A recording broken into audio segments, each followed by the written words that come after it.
When the lioness appeared at the gate that first morning, I thought she had come to kill. That's what you're trained to think when a wild predator circles a ranger station at dawn, pacing, silent, eyes fixed on the compound like she's calculating weak points in the fence. Sarah Omondi had seen it before in her 18 years patrolling the Laikipia Plateau. Drought-starved lions testing boundaries, old males expelled from their prides, desperate enough to risk human contact. But this lioness was different. She wasn't hunting, she was waiting. Sarah watched her from the observation post, binoculars pressed to her face until her hands cramped. The lioness would approach the gate, stop precisely 10 meters away, lower her head, and hold that position for minutes at a time. Then she'd retreat into the acacia shadows only to return an hour later and repeat the exact sequence. No aggression, no territorial display, just that strange, deliberate choreography that made Sarah's skin prickle with unease. "She's sick," Daniel said, the junior ranger who'd arrived on yesterday's supply truck. "Rabies, maybe. You see how she keeps coming back? That's not normal behavior." Sarah didn't answer. She was counting the lioness's ribs through her tawny coat, watching the slight hitch in her left foreleg, noting how the animal's gaze never wavered from the main building. The lioness looked exhausted, certainly. Thinner than she should be.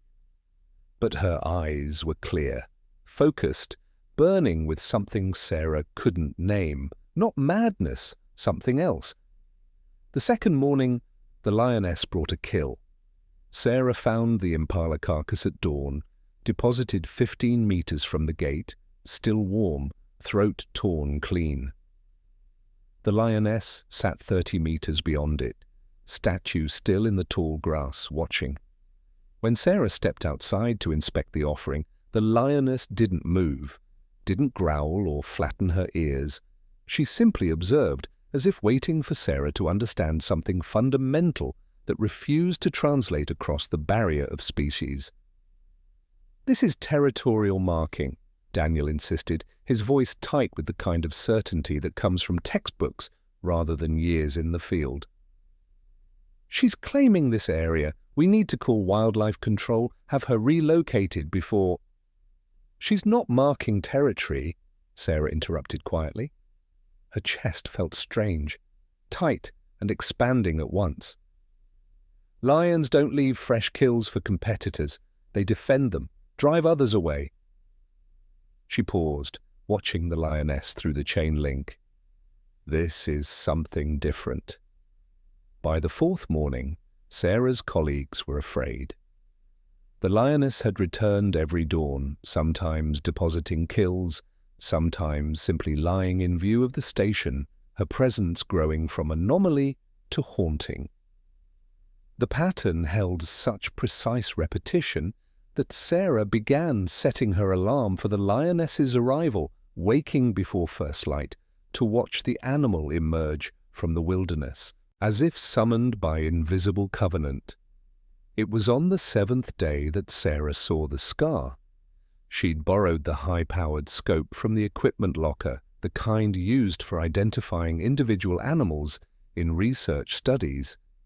Training it on the lioness as morning light gilded the savanna gold, Sarah traced the animal's shoulder, the distinctive pattern of torn flesh, long healed into raised white lines.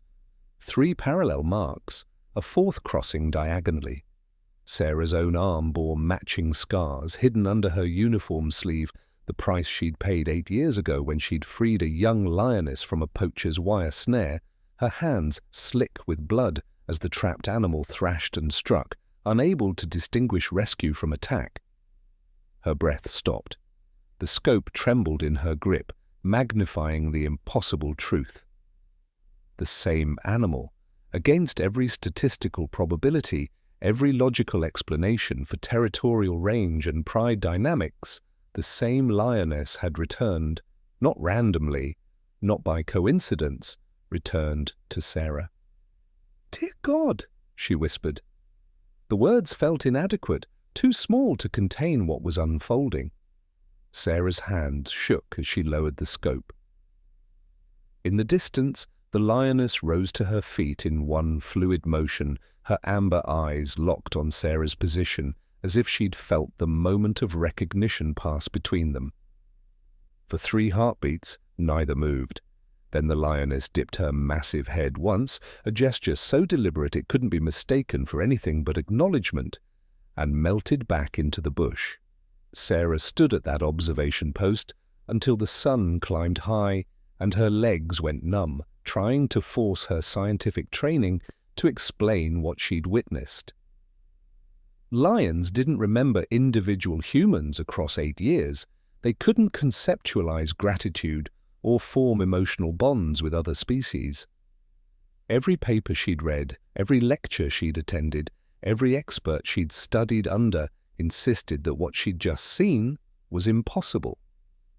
But the scars on her arm burned with the memory of truth. And the lioness kept returning.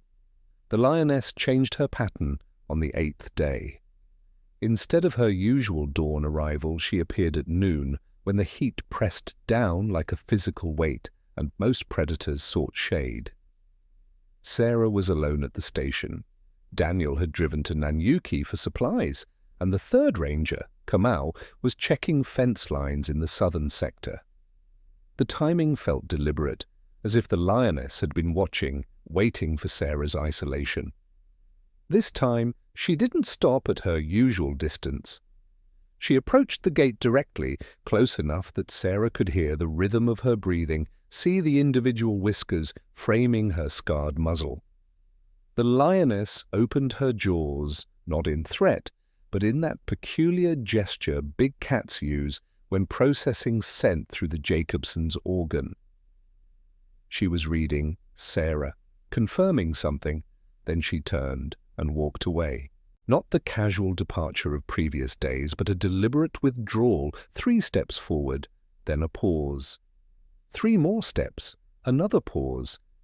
Each time she stopped, she'd twist her head back toward Sarah, holding eye contact for exactly 2 heartbeats before continuing.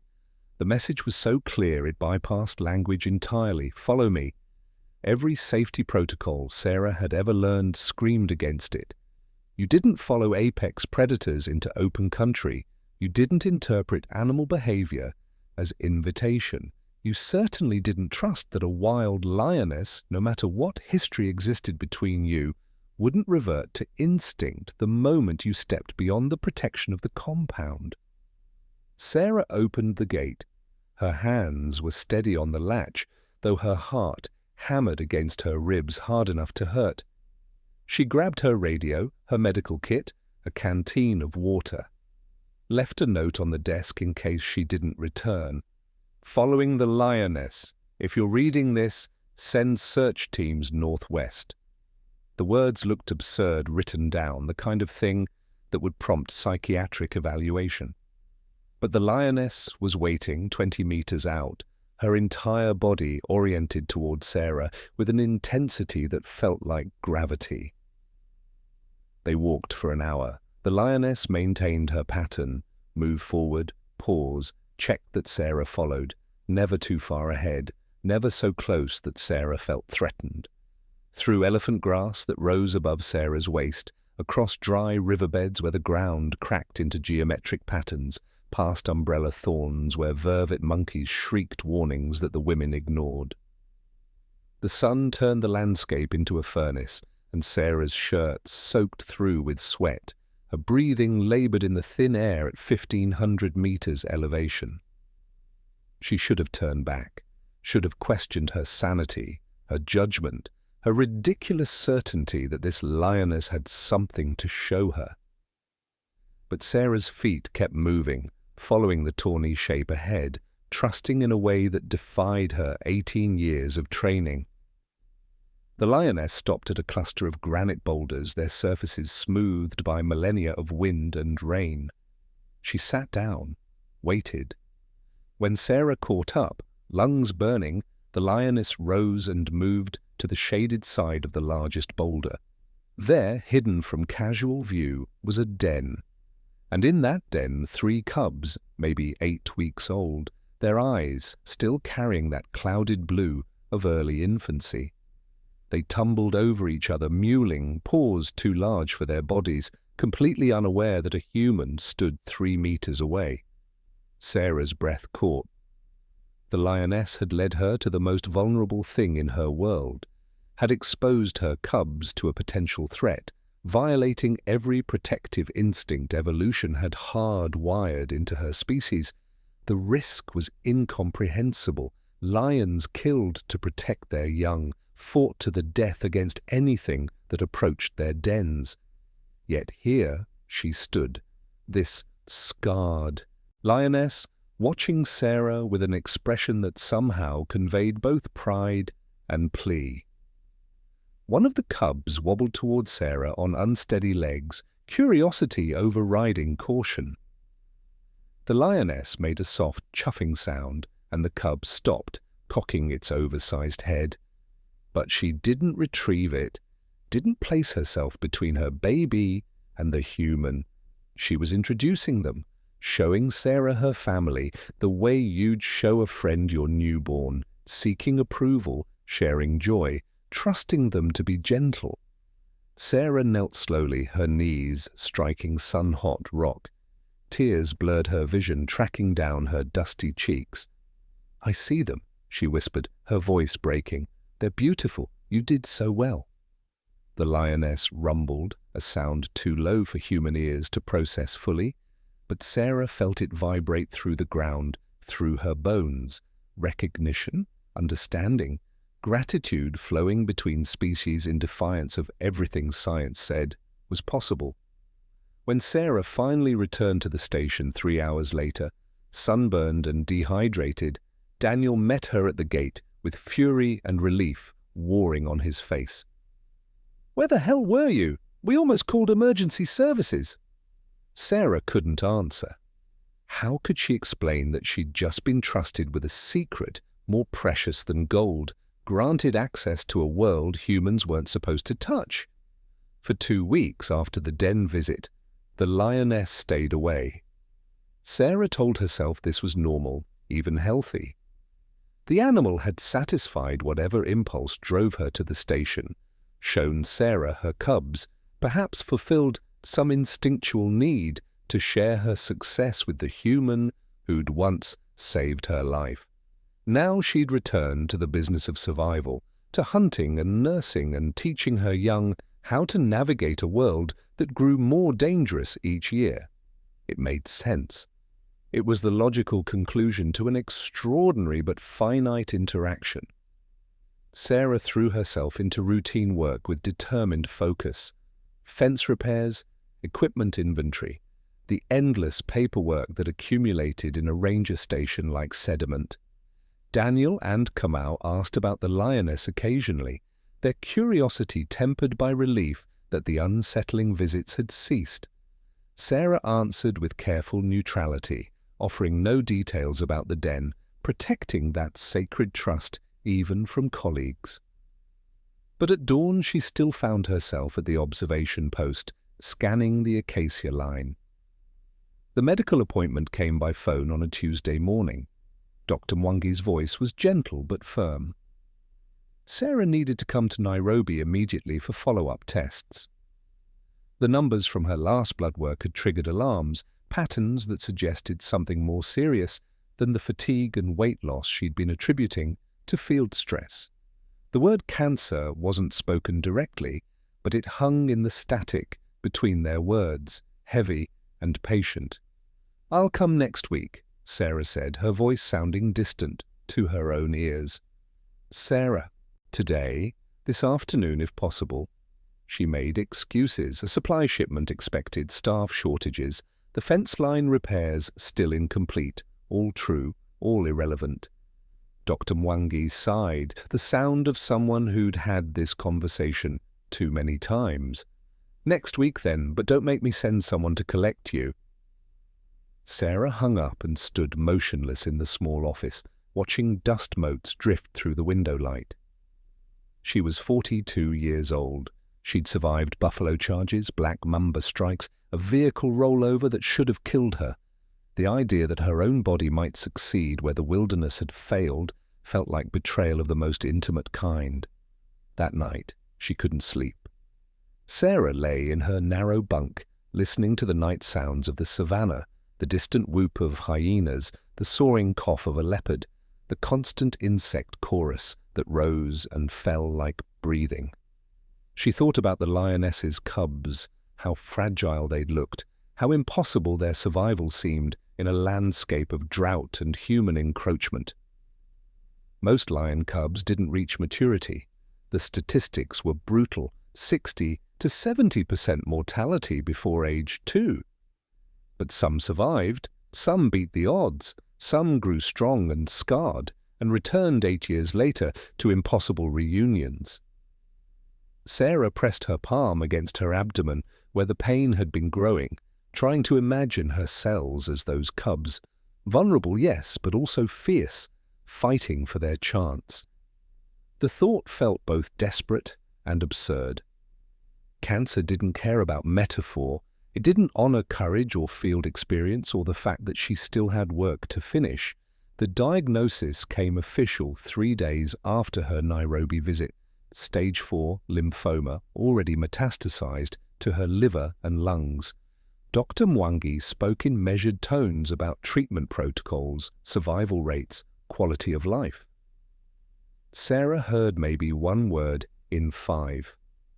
The rest dissolved into white noise, her brain refusing to process what couldn't be fixed with a radio call and a first aid kit. They wanted her to start chemotherapy immediately, to relocate to Nairobi for the duration of treatment, to accept that her ranger days were finished.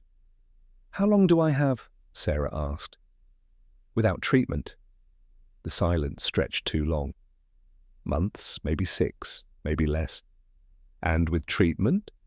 "We could extend that, give you time to—" "I'm not asking for time," Sarah interrupted quietly. "I'm asking for odds." Dr. Mwangi's face told her everything. The treatments would buy weeks, perhaps months, at the cost of whatever strength remained.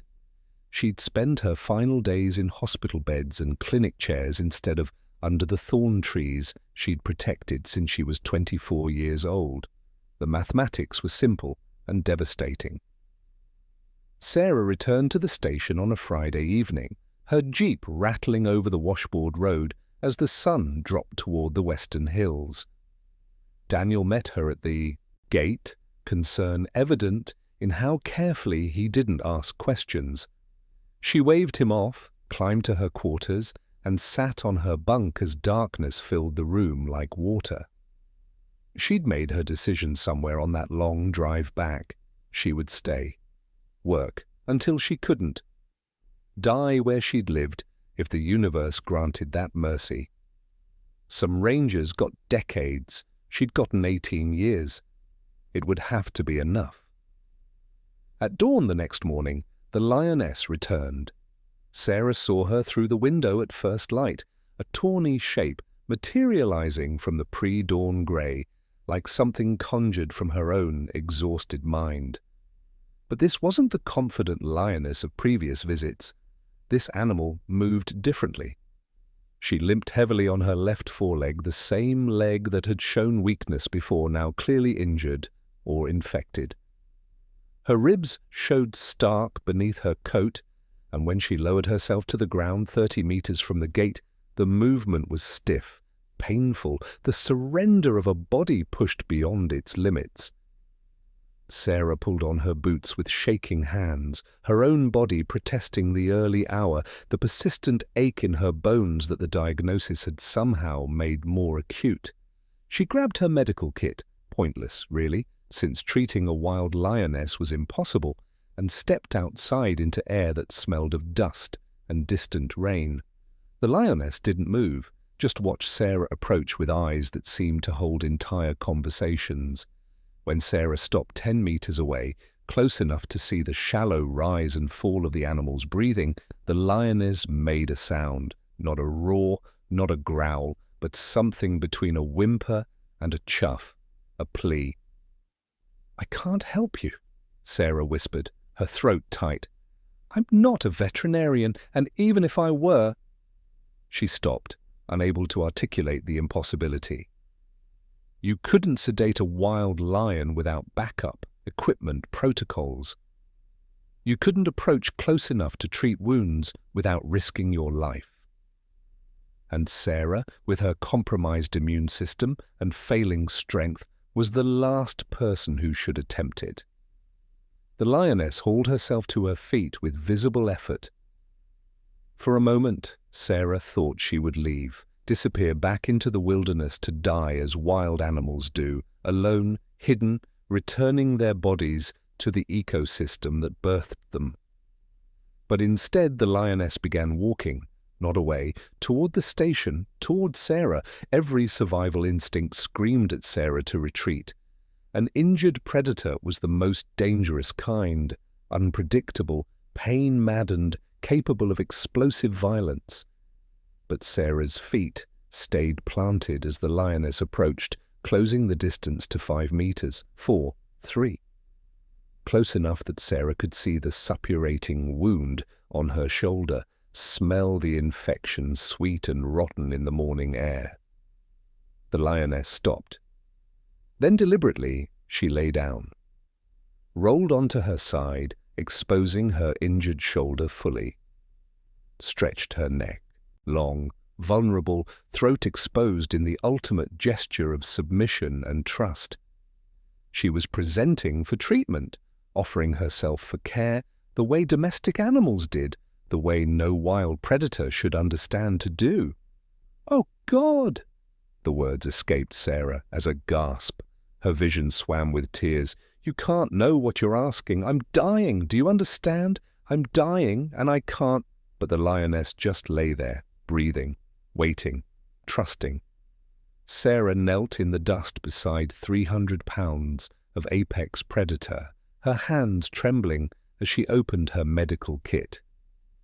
She had antiseptic, bandages, antibiotics meant for human use, but effective across mammalian species.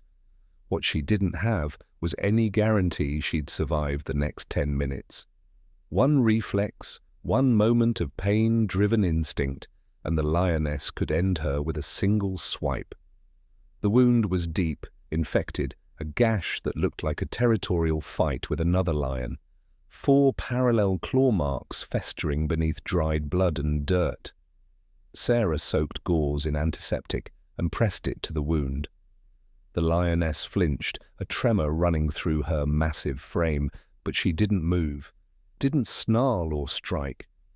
She turned her head to watch Sarah work, and the trust in those amber eyes was so profound it felt like drowning. Sarah cleaned the wound as gently as her shaking hands allowed, debriding dead tissue, flushing the infection, packing it with antibiotic ointment.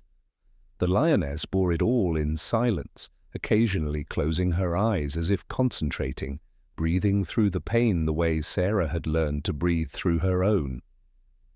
2 dying creatures ministering to each other in the breaking dawn, bound by a covenant neither could name, but both understood. When Sarah finished bandaging, knowing the lioness would tear it off within hours but needing to complete the gesture, she sat back on her heels, exhausted. The lioness rose slowly, testing her weight on the treated leg. Then she did something Sarah would replay in her mind for every day that remained to her. The lioness pressed her forehead against Sarah's shoulder, held it there, breathing, sharing warmth and weight and presence, an embrace between species, a thank you that transcended words. Then she walked away, moving with slightly less pain, her tail held higher. But she didn't go far. 20 meters out, she lay down in the shade of an acacia and stayed there, watching the station, watching Sarah settling into position like a sentinel, assuming her post. The lioness didn't leave. For 3 days, she maintained her position in the acacia shade, barely moving except to shift with the sun's arc across the sky. She didn't hunt, at least not that Sarah witnessed, though twice more she deposited fresh kills near the fence line. A young impala, a warthog, meat Sarah couldn't eat, offerings that served no practical purpose, yet kept appearing with ritual regularity. Daniel grew increasingly agitated. "This isn't normal behavior. We need to report her, get wildlife services to relocate her before—" "Before what?" Sarah interrupted, her voice sharper than intended. The pain in her abdomen had worsened, a constant gnawing that made sleep nearly impossible. "Before she continues lying peacefully just outside our compound, bothering no one. Before she draws other predators. Before she becomes habituated enough to approach tourists. Before something goes wrong." Daniel's frustration was evident, but beneath it, Sarah heard genuine concern, not just for protocol, but for her. Word had spread about her diagnosis. The station felt charged with unspoken sympathy, with the careful distance people maintain around the dying.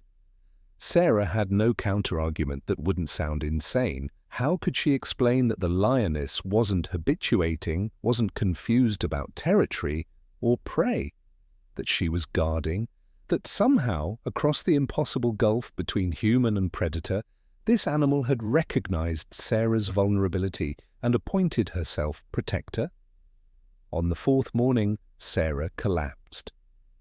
She'd been walking to the equipment shed, a simple task, 10 meters of level ground, when her legs simply folded. One moment vertical, the next sprawled in the dust, her vision tunneling, heart racing with the arrhythmic stutter that had become distressingly familiar. Kamau found her there minutes later, semi-conscious, her skin clammy despite the heat. When Sarah opened her eyes fully, the first thing she saw was the lioness. The animal had moved, had crossed half the distance to the compound, close enough now that Sarah could count her whiskers, see the individual scars mapping her muzzle. The lioness was standing, not pacing, not displaying aggression, just standing at full height, utterly still, her gaze locked on Sarah with an intensity that made the air feel thick. "Jesus!" Kamau breathed, frozen in his crouch beside Sarah. "Don't move! Don't make eye contact!" But Sarah was already looking, already understanding.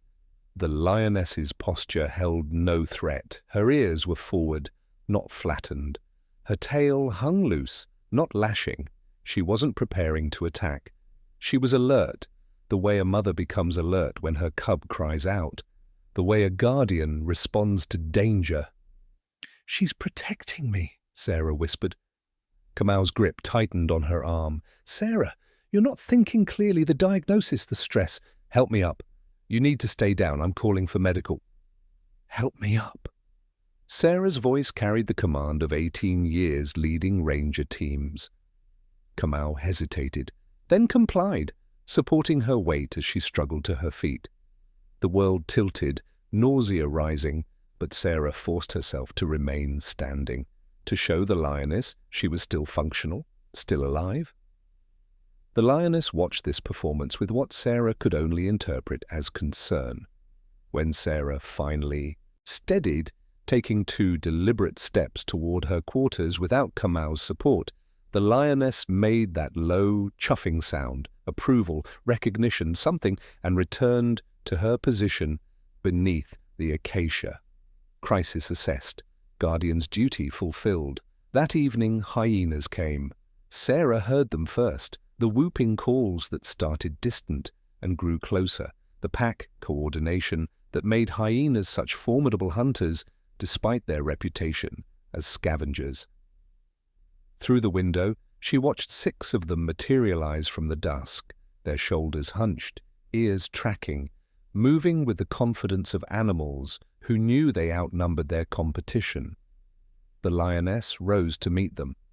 What happened next made Sarah's breath catch. The lioness didn't retreat or call for pride backup that didn't exist. She charged, a full sprint towards 6 hyenas, roaring with such fury that the windows rattled, the sound bypassing Sarah's ears and reverberating straight into her chest cavity. The hyenas scattered, one moment advancing, the next fleeing in 6 different directions, their whoops turning to yelps of genuine fear. The lioness chased them 50 meters into the darkening savannah before returning, her sides heaving, limping worse now, but victorious. She had defended territory that wasn't hers, had risked injury and death to drive off scavengers who posed no threat to her cubs, no threat to her pride. She'd done it for the station, for Sarah.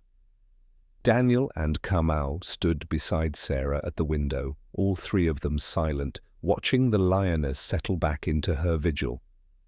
"That's not," Daniel started, then stopped. "Lions don't do that." "No," Sarah agreed softly, her hand pressed against the glass. "They don't. But this one did. The vigil became routine in the way impossible things do when they refuse to stop happening. Every morning, Sarah woke to find the lioness in position. Every evening, the lioness remained. She moved only to chase off threats, 2 more hyenas, once a young male lion who'd wandered too close, his confusion evident when a solitary female defended territory with the ferocity of a mother protecting cubs. The male had retreated, baffled, leaving the lioness to return to her watch. Sarah's condition deteriorated. The pain spread from her abdomen to her chest, her back, settling into her bones like cold rain. She moved slower each day, her body betraying her in increments. Some mornings it took her 20 minutes to rise from bed. Some afternoons she couldn't rise at all. Dr. Mwangi called weekly, his voice growing more urgent. "Sarah, you need to come to Nairobi. We can manage your pain, give you quality of life." "I have quality of life here," Sarah interrupted, watching through the window as the lioness groomed her injured shoulder with patient, methodical licks. The wound was healing. Sarah's bandage had lasted less than a day, as predicted, but somehow the lioness had kept it clean, protected. Had understood, perhaps, that infection meant death. "You're dying alone in the middle of nowhere." "I'm not alone." The words emerged before Sarah could stop them. Silence stretched across the phone line, heavy with Dr. Mwangi's unspoken concern about her mental state. Sarah didn't elaborate. How could she explain that loneliness had nothing to do with human company, that the presence outside her window felt more solid, more sustaining than any hospital ward full of sympathetic nurses? On the 15th day of the vigil, Sarah's sister called. Grace's voice crackled through the poor connection, sharp with barely controlled panic. "I'm coming to get you, this week, tomorrow if I can arrange transport." "You can't stay there, Sarah. You need proper care, family."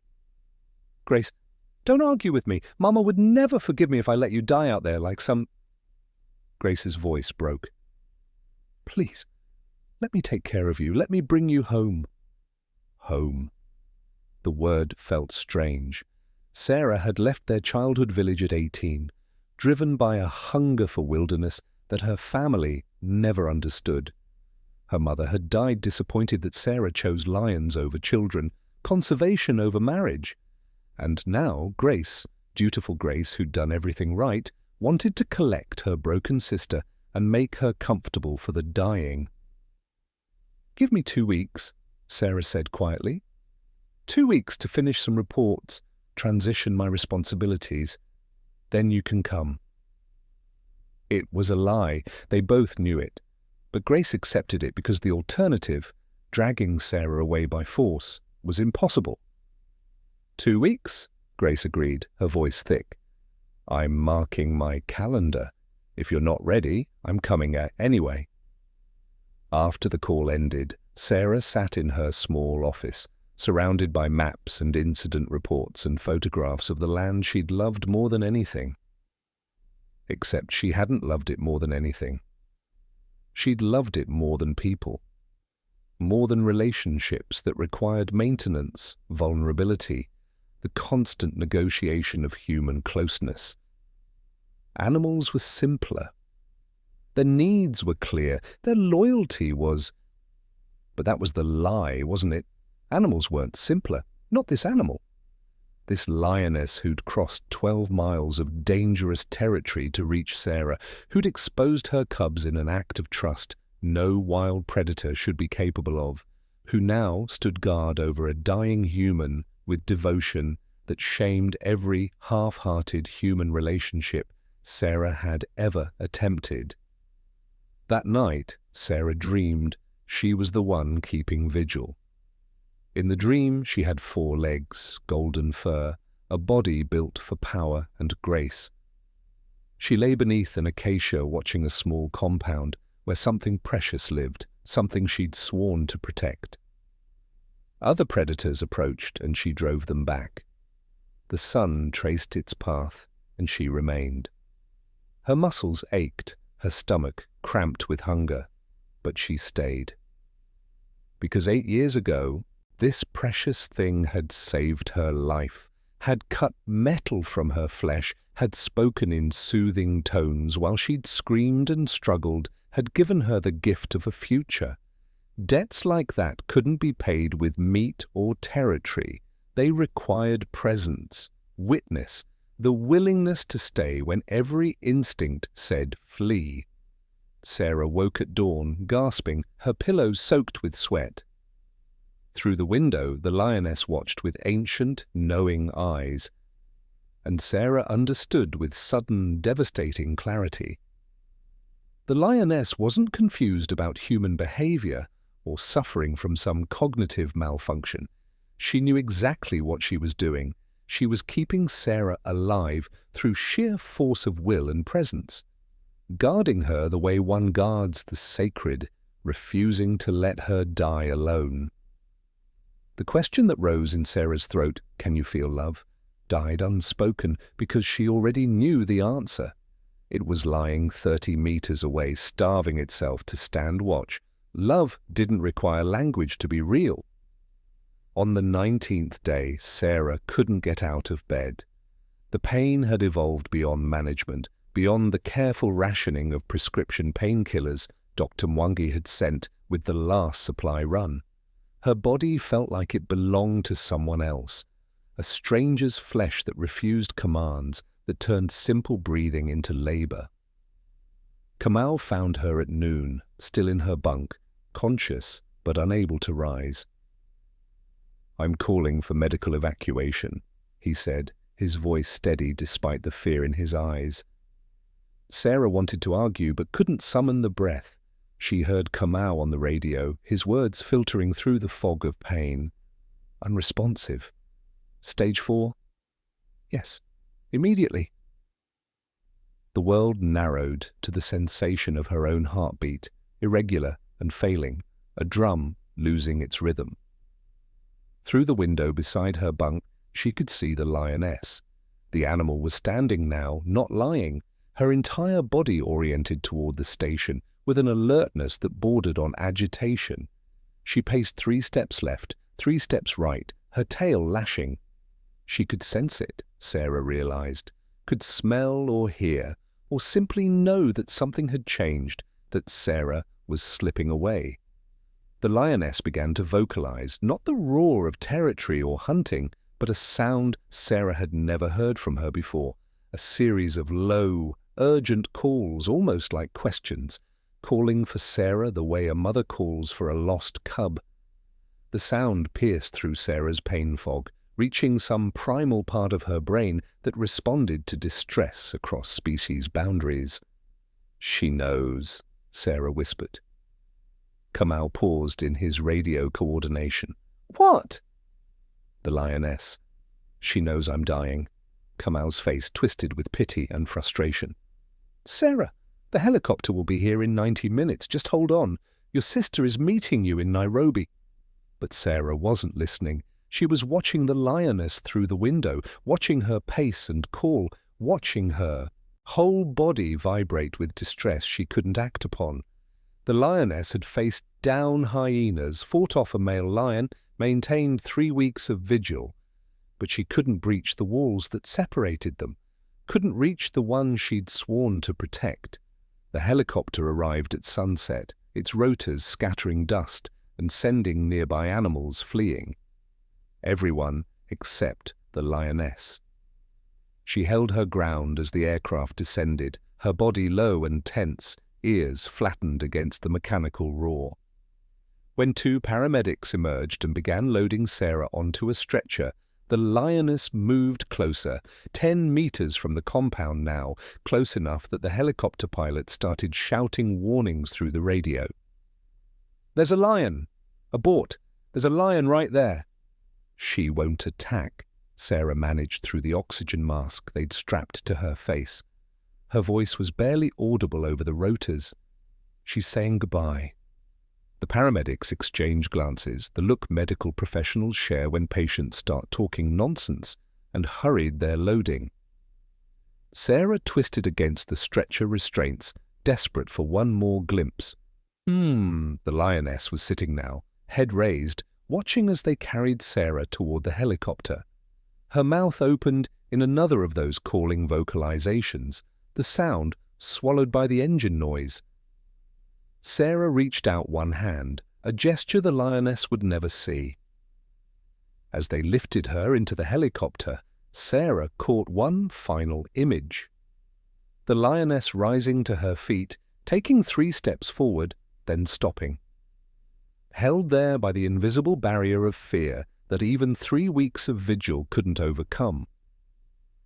The distance between them, 15 meters, maybe 20, felt like galaxies. The Lioness's mouth opened in what might have been a roar, but Sarah couldn't hear it over the helicopter's ascent. The last thing Sarah saw before they closed the helicopter door was the Lioness standing alone in the compound clearing, growing smaller as they climbed, her tawny shape stark against the red earth. Still watching. Still keeping vigil, even as the subject of that vigil was torn away. Sarah closed her eyes and wept. She wept for the impossibility of what she'd witnessed, for the love that had somehow bridged millions of years of evolutionary divergence, for the Lioness who'd abandoned her pride, starved herself, fought alone, all to guard a creature that couldn't even explain why it mattered, for the sacred covenant between them that was now being broken by humans, who meant well, but understood nothing. The helicopter banked east toward Nairobi, and Sarah felt something fundamental tear inside her chest. Not her failing organs, something deeper, the connection to the only being who'd ever loved her with such pure, uncomplicated ferocity. Behind them, in the gathering darkness, a Lioness roared her grief to an indifferent sky. Sarah spent 4 days in the Nairobi hospital before she understood she was going to die there.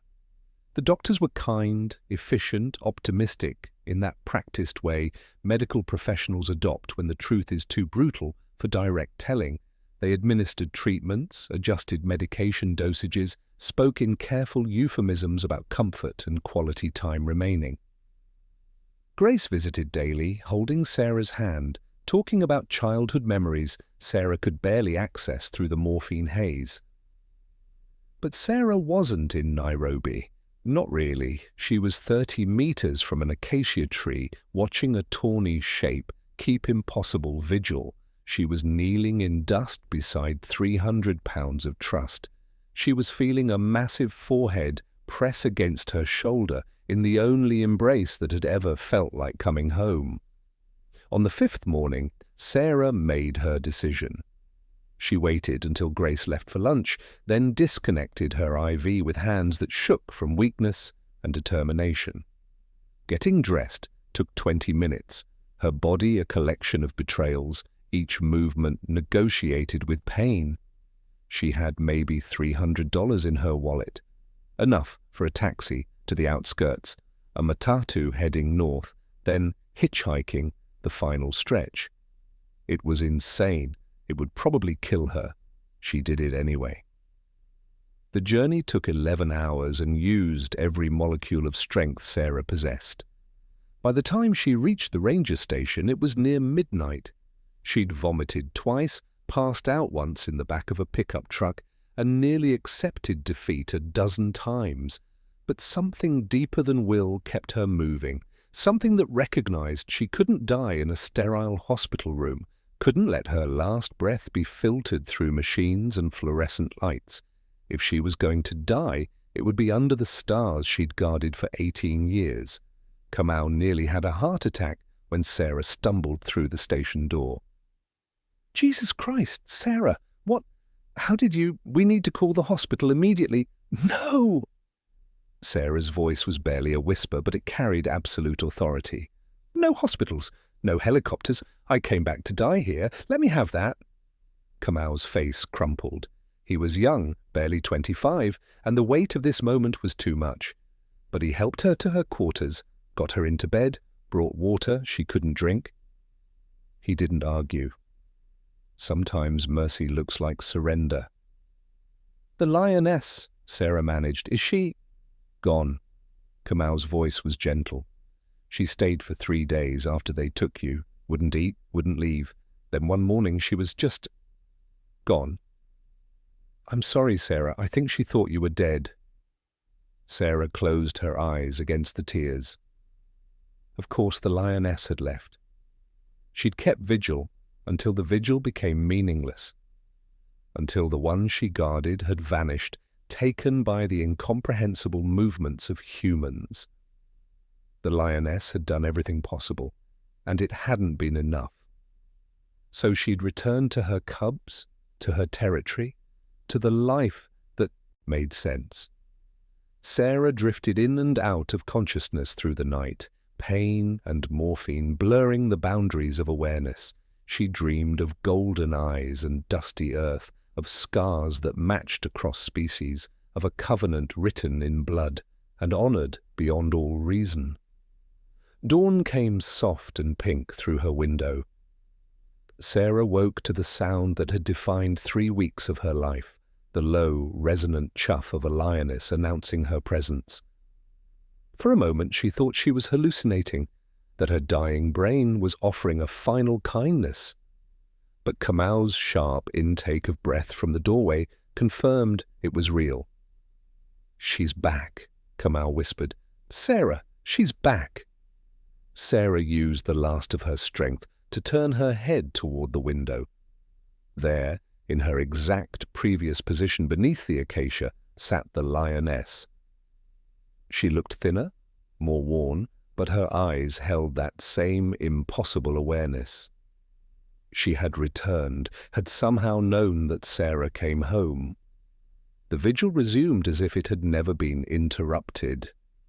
For 3 more days, the Lioness held her position. Sarah, too weak now to rise, watched from her bed as the animal kept faith. Kamau brought updates. The Lioness had chased off a leopard in the night. She'd positioned herself between the station and a bachelor coalition of young males. She'd refused food, refused water, refused everything except her duty to stay. Grace arrived on the 3rd day, having tracked Sarah through a combination of credit card transactions and Ranger Network gossip.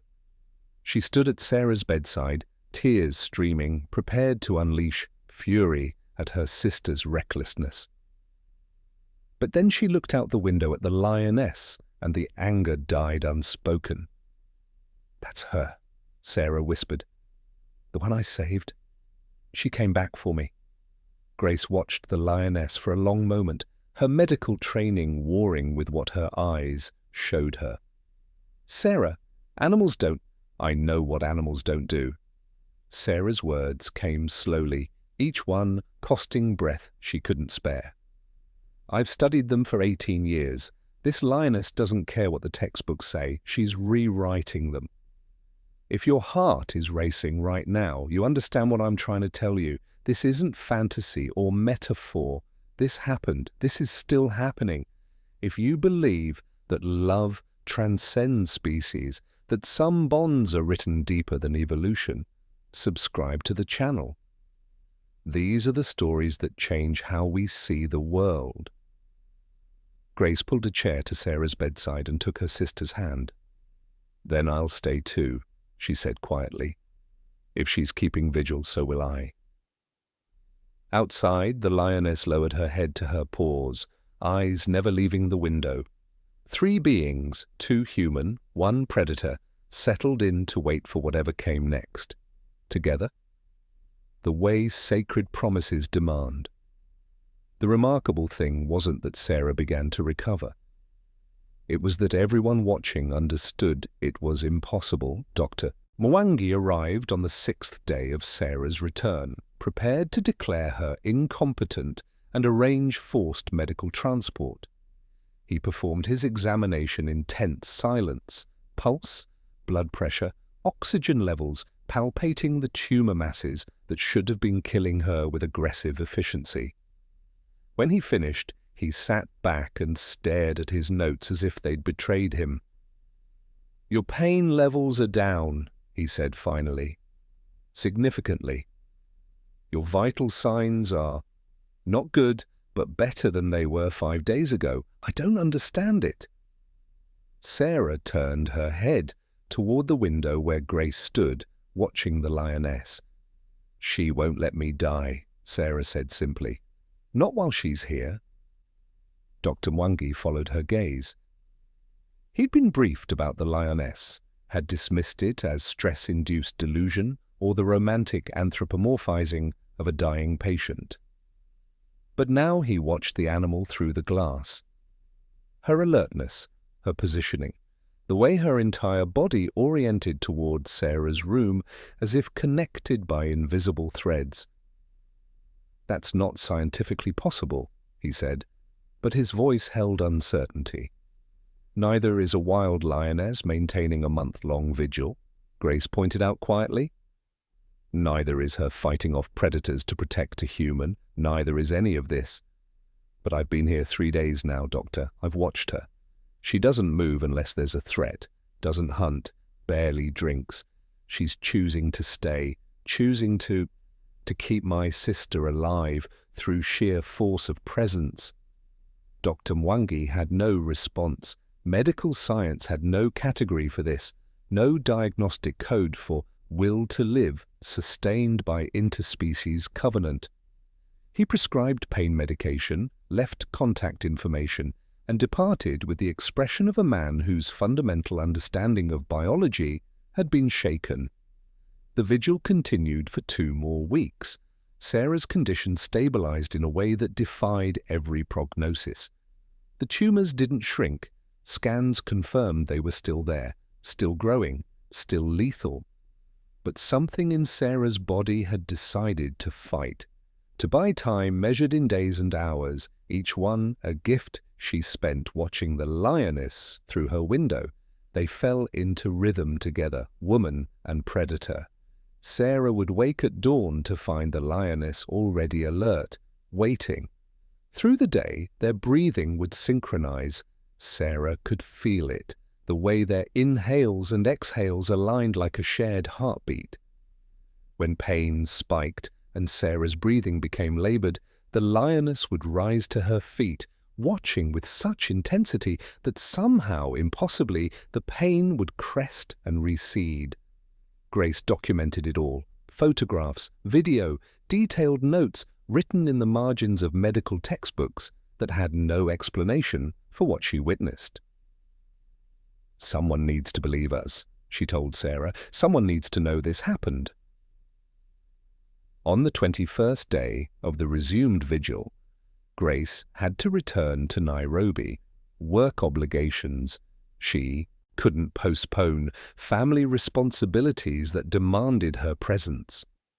She stood at Sarah's bedside, her face torn with guilt. "I can't leave you here alone."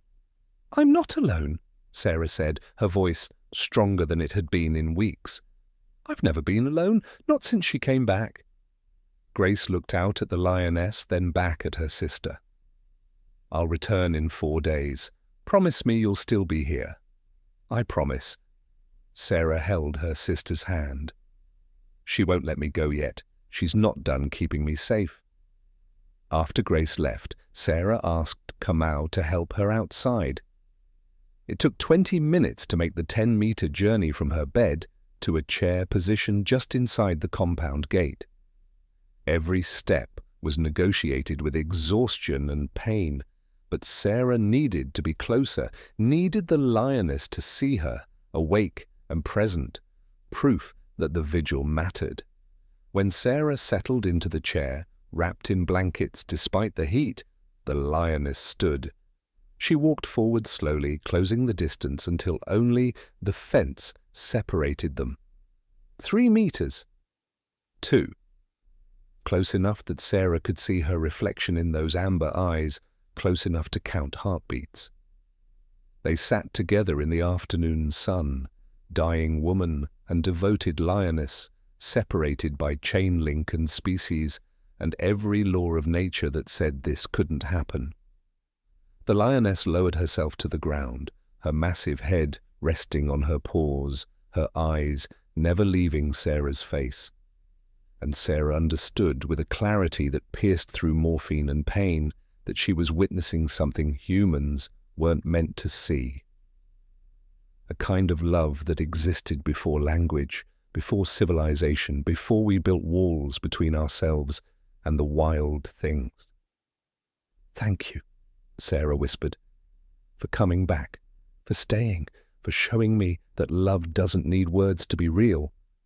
The lioness blinked slowly, once, twice, in that gesture of trust and affection that big cats reserve for their pride mates. Recognition passed between them, acknowledgement that transcended every boundary science had drawn. When Grace returned 4 days later, prepared for the worst, she found Sarah still in that chair by the fence, still breathing, still held in the world by a covenant more powerful than medicine. And 30 meters away, a lioness still kept her impossible watch. Sarah lived for 6 more weeks. Sarah lived for 6 more weeks. 6 weeks the doctors couldn't explain, couldn't attribute to any treatment or medication. 6 weeks during which the lioness never left her post. I tell you this story not because I understand it. I don't.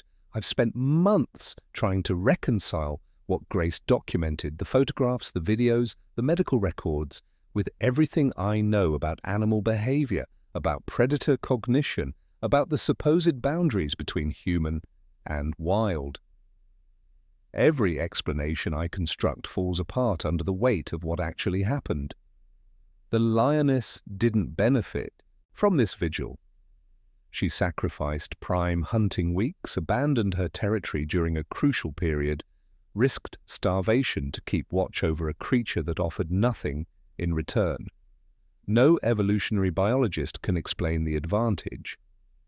No animal behaviorist can point to instinct that covers this.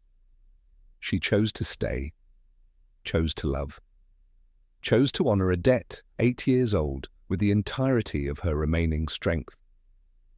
On the morning Sarah died, the lioness knew before the humans did. Grace told me this part later, her voice breaking even months after the fact. She'd been sleeping in a chair beside Sarah's bed when she woke to an unearthly sound, the lioness calling, that same vocalization she'd made when they took Sarah away in the helicopter. Not a roar. Something else. Grief given voice across species lines.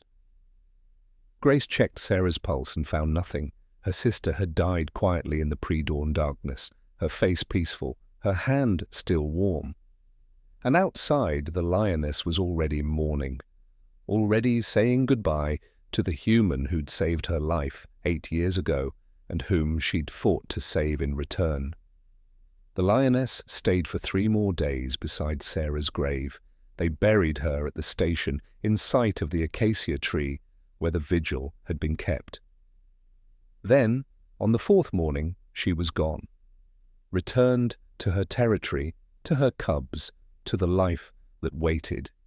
She'd kept her promise, stayed until the end, done everything a covenant demanded.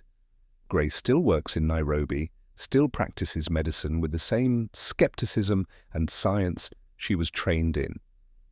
But she keeps Sarah's documentation in a locked file, and sometimes, late at night when the rational explanations feel too thin, She takes it out and looks at the photographs. The lioness standing watch, Sarah sitting by the fence, two beings holding each other in the world through nothing but presence and impossible love.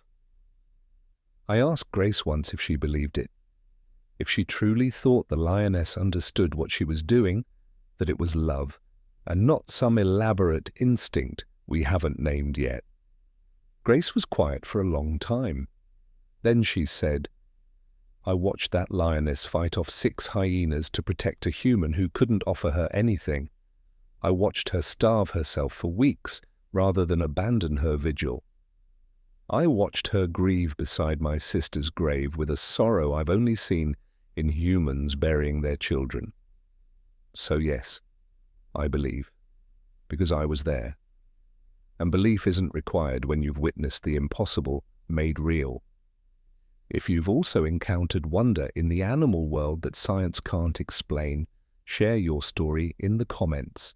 Write, "Animals remember kindness," if this moved you. Write it for Sarah, who died knowing she was loved by something wild and fierce and impossibly loyal. Write it for the lioness, who proved that some debts transcend species and some promises are kept no matter the cost. I still have the photographs Grace gave me. Still, look at them when the world feels too mechanical, too explained, too stripped of mystery. And every time I see the same thing, a lioness who chose love over survival, a human who chose wilderness over comfort, two souls recognizing each other across the impossible gulf of evolution and saying, "You matter, your life matters," I will stay. The ranger station still operates, different rangers now, different routines.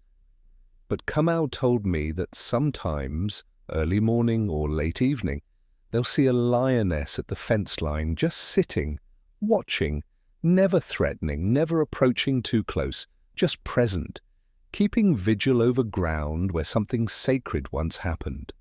Maybe it's the same lioness, maybe it's one of her daughters, taught through example that humans can be trusted when they prove themselves worthy. Maybe it's coincidence, pattern-seeking in random animal movements.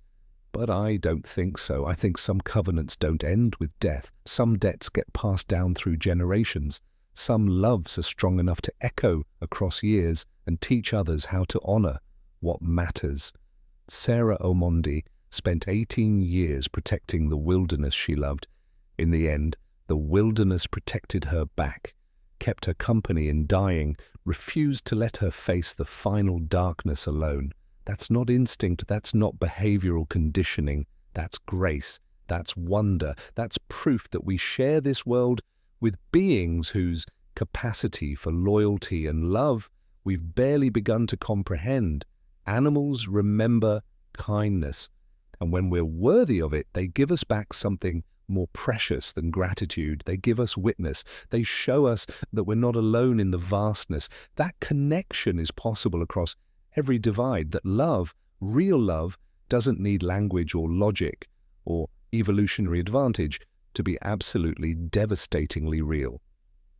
The lioness walked 12 miles to find Sarah, stayed for weeks she couldn't spare, fought battles she shouldn't have survived, all because 8 years earlier a human had shown her mercy, had chosen to save instead of fear, had looked at a trapped, terrified predator and seen not danger, but a living soul worth suffering for.